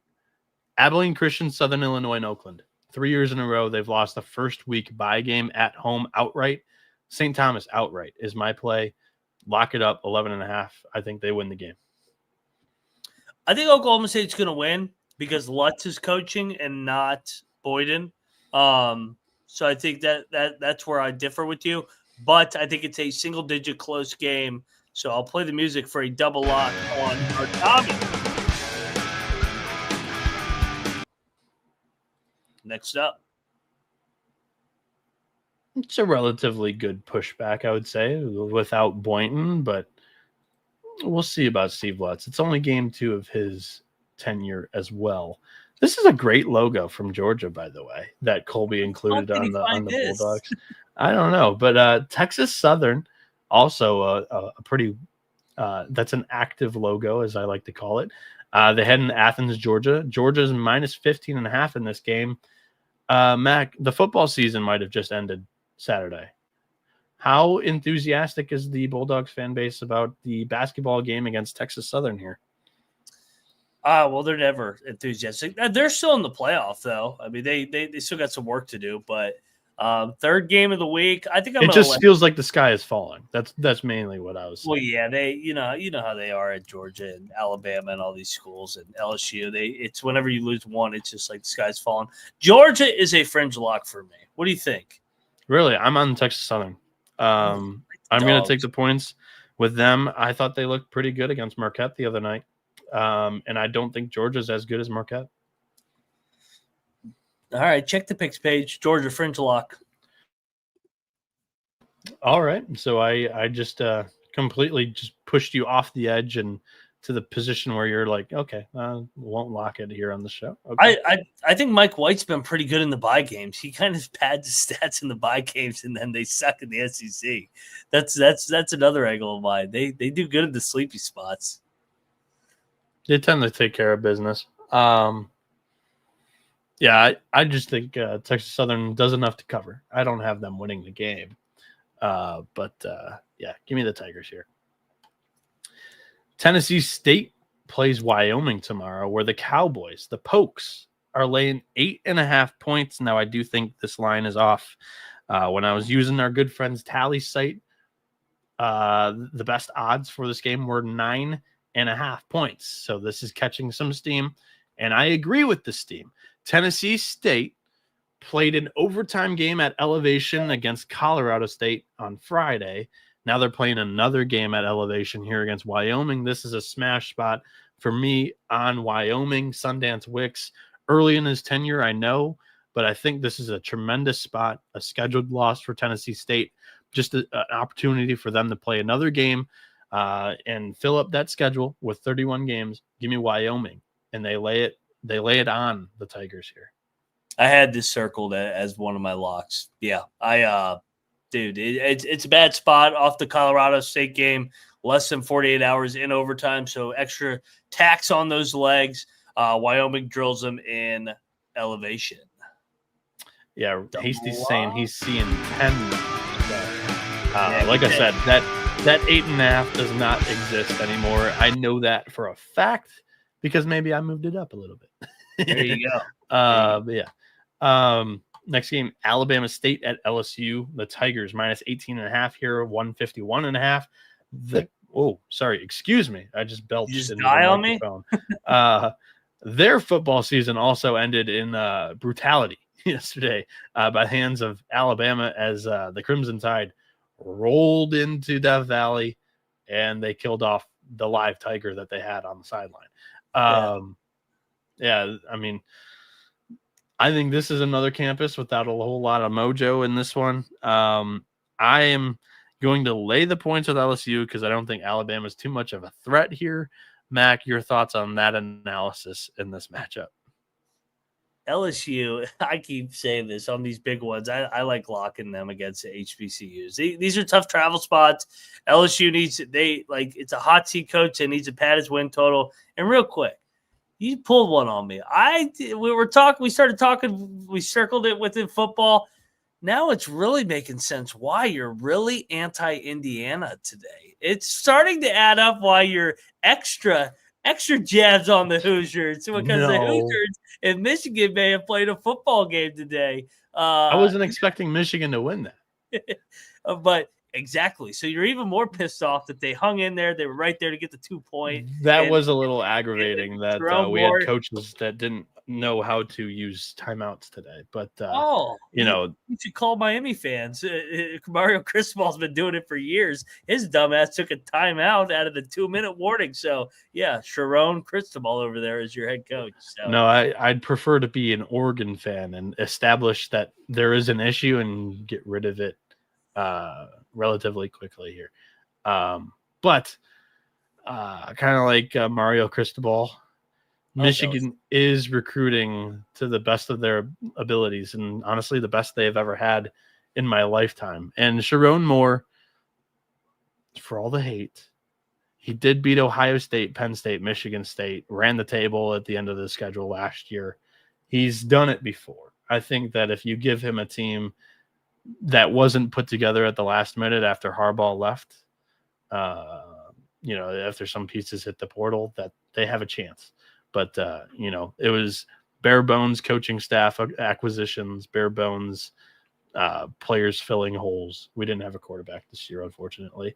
So yeah, Noah Weiner said didn't want to bring it up, but he says let's go because he's an Indiana fan. And yeah, Michigan covered. That's all I care about, Mac. Right? I had Michigan in the points.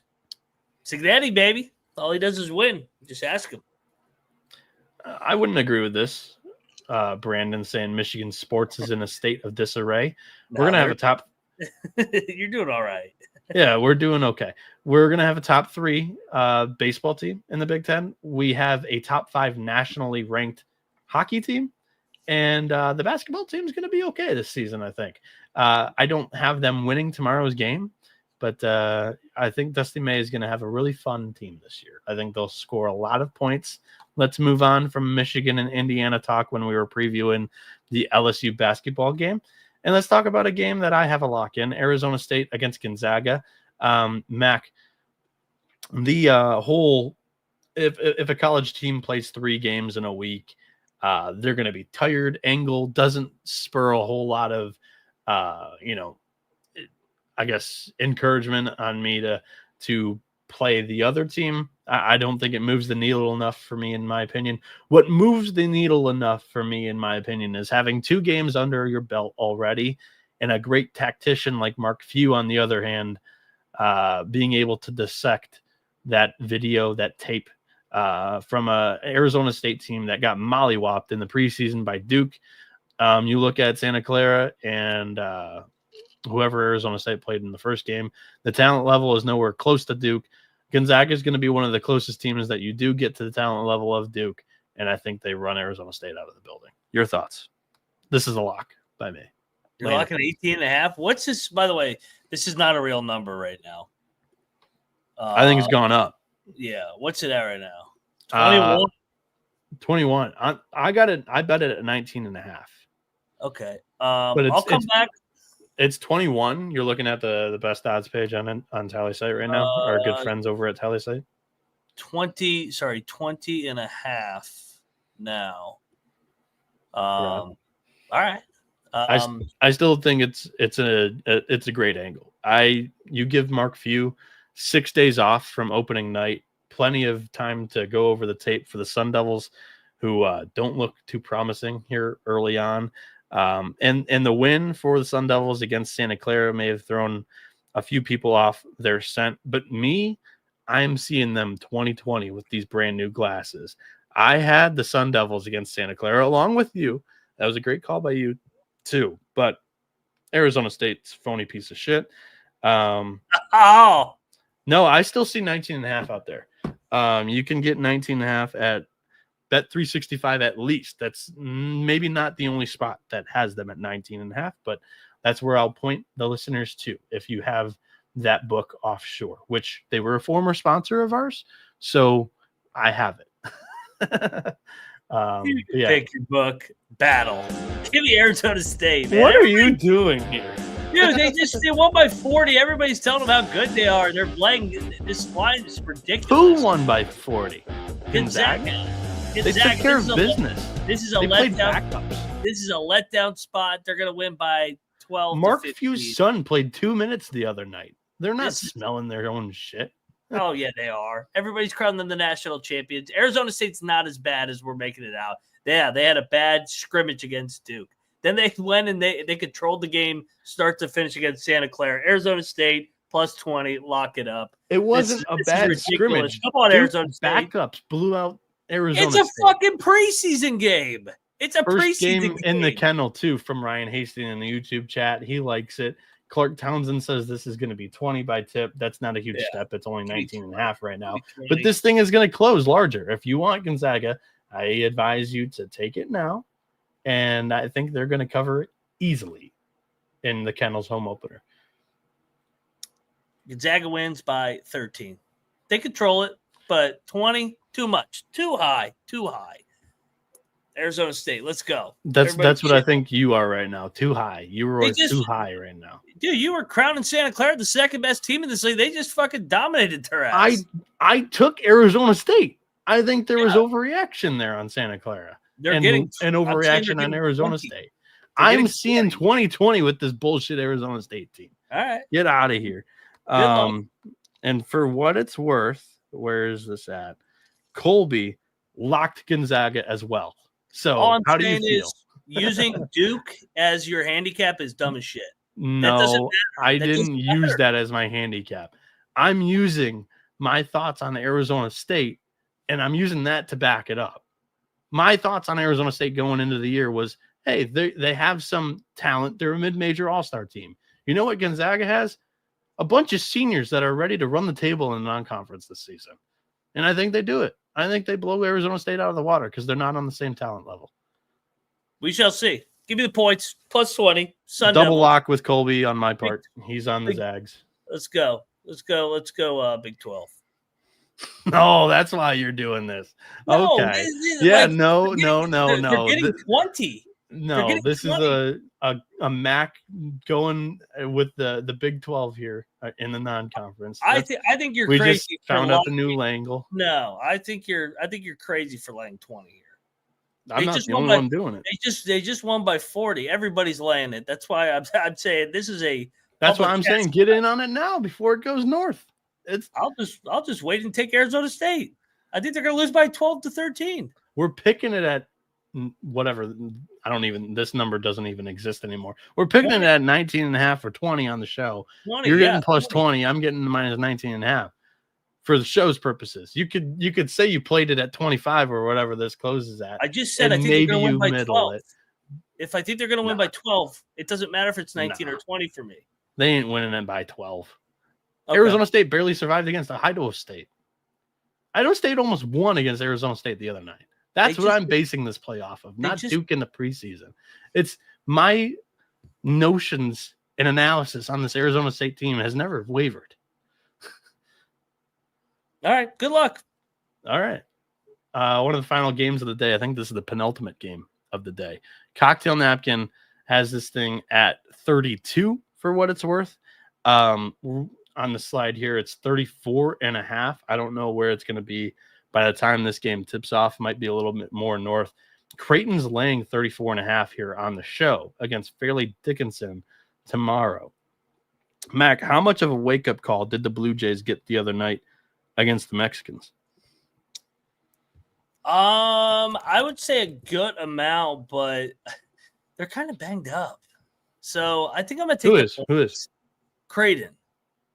Who are they without right now? Pop Isaacs. That's a key piece. That's a starter.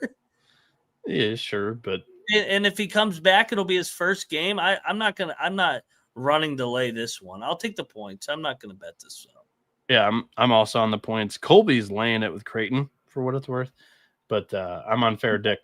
I'm not laying any points with any Big East teams anytime soon, except UConn. It's a great point. Look All at right. this. Yeah, how about this matchup? And this is a nice rainbow logo here. Standalone game, 10 o'clock p.m. tip Eastern time. So Mac, the only standalone game today, you got to bet it. What's your play in this matchup? San Jose State is already in Honolulu, Hawaii, for what it's worth. Yeah. But they're playing the Fighting Bows, the Rainbow Warriors of Hawaii, and the Bows are laying minus 5.5, total of 136.5. Might be a little bit of a rock fight here. But your thoughts on the Bows and Spartans? I will lock up San Jose. I mean, 0-2, desperate ass spot. They've already played a game in Hawaii. I think they need this game like blood. Tim Miles, good coach. I like him to make the adjustments, keep this thing close, and I think they're going to win the game. I did not have a whole lot of conviction here. I'm going to lay it with Hawaii, and just by the nature of the show's rules, I'm going to lock it. But don't feel great about the Rainbow Warriors in this spot against San Jose State. I think San Jose State's got the better coach, but I think Hawaii's got the older, more experienced roster. So that's what I went with here. And that's going to wrap up today's show. By the way, for what it's worth, Colby on San Jose State with you. So favorite plays from today. I have 3 starred for myself. I don't know how many you have that are on like that whale play tier or whatever? How many do you feel great about? Go ahead and lay them all out there for the people. I would say my favorite one, I think it's Wake. I mean, I like the spot. They're a dog at home, basically in the state of North Carolina. The cancer game angle as well. They've played together more than Michigan has. I would say probably Wake. Another one that I really liked. I love Northern Iowa. You know me, I love my Northern Iowa guys. And then I really like I like that Wyoming angle, laying that number. Yeah. I think that's a good spot. Getting them off the Colorado State law. So, yeah, I like Wyoming against Tennessee State. My favorite play of the day, I'm taking the plus 27.5. I'm betting it on Eastern Illinois against Indiana. Indiana's shown nothing to me that makes me want to lay 27.5 points with them. And I'm actually going the other way. I think Eastern Illinois is going to be competitive in the non-conference. They're not going to win many games. I don't expect them to win against Indiana, but the Hoosiers have not blown out non-conference competition in the last few years under Mike Woodson. I don't think that happens here. My second favorite play is the St. Thomas Tommies. I think they win this game outright. Or I would say I think they have a chance to win this game outright. I've picked it on the tally site page. I'm not betting them to win on the money line, but I would take them on the money line. I'm going to take the 11.5 points and lock that up. Like I said, OKC playing the Warriors. That's about as big of a game as a game can get in the NBA and on a Sunday night. And Oklahoma State has lost an opening week bye game in each of the last 3 years. New coach, but it's only his second game in the era. I still think that window of opportunity is open. And for my third favorite play, it's Wyoming minus 9.5 because of the travel spot for Tennessee. Not as much travel as it is just back-to-back games in elevation for a team that, Tennessee State, the state of Tennessee has some mountains, but nothing close to those of Colorado and Wyoming in the Rockies. So Rocky Top, not quite comparable to the Rockies. And for what it's worth, Colby's locks for today: North Florida, Drake, Miami, LSU, and Gonzaga. That has been a great show, Mac. Our first Saturday recap into Sunday pick show. Wrap it up with any other thoughts you have. Shout out to the BYU Cougars. That's who I'm rooting for in college football right now. So I'm living through the BYU Cougars. But yeah, I can't wait. Go check out. I don't know, did they go live yet over at the Football Channel, everybody? If not, yeah, they went live 20 minutes ago. So get on over there, check out their reaction show. We'll be back tomorrow night to break down everything, and I'll release the top 25 tomorrow night too. Ooh, there we go. I'm excited. I'm contemplating. I came up with a new idea today because tomorrow is going to be the first scrub of the cocktail napkin. I might have to do a cocktail napkin series this season. We'll see. Maybe the people would like some college basketball betting power rankings. I don't know. But yeah, this has been the college basketball experience. My name is Noah Bieniek. You can follow me on Twitter at NoahB77_. My friend here, Ryan McIntyre, is on Twitter at Moneyline_Mac. You can follow the show on Twitter at TCE on SGPN. Go over there, YouTube channel. It's the College Experience -SGPN. We all come together under one umbrella: the college football experience, which is live right now, like Mac just mentioned, college basketball experience, the college baseball experience, the Big 12 college experience, the FCS college football experience, and plenty more from SGPN. There's something for everybody. The Sports Gambling Podcast Network, check it out. Sports Gambling Podcast does daily content on the NFL. They also dabble with some of the biggest sporting events of the season, and they tend to, cater to the crowd that SGPN has built with the college experience, and they like their college sports as well. Even every single week, this has been the college basketball experience. You better start thinking about yours. And we are out of here.